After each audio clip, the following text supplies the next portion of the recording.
নমস্কার বন্ধুরা, অগ্রিম স্বাধীনতা দিবসের জন্য অনেক অনেক শুভেচ্ছা।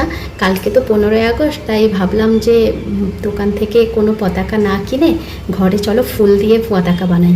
তো ফুল দিয়ে পতাকা বানাবো ডিসাইড করলাম, কিন্তু সবুজ পাতা আছে, তারপরে সাদা ফুলও আমি পেয়েছি, নীল অপরাজিতাও আমি জোগাড় করে নিয়েছি, কিন্তু গেরুয়া রঙটা আমি আর খুঁজে পাচ্ছি না কোত্থেকে পাবো। চলো গেরুয়া রঙের সন্ধানে যাই, ফুল দিয়ে বানাবো যেহেতু, আর গাজর টাজর ইউজ করবো না, চলো গেরুয়া রঙটাই খুঁজি।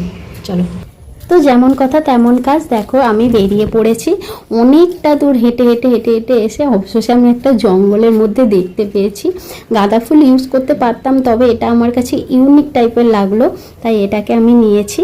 দেখো কি সুন্দর ফুলটার কালার, দেখো আমার ওপরে গেরুয়া রঙের জন্য তো একদম পারফেক্ট।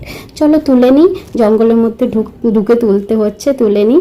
আর সাদা রং আর মানে সবুজ রঙের পাতা তো আমার ঘরেই পাবো আমি। চলো আজ বাড়িতে এসে সবগুলো তুলে নিই, পরের পার্টে আমি তোমাদের সবটা সাজিয়ে দেখাবো।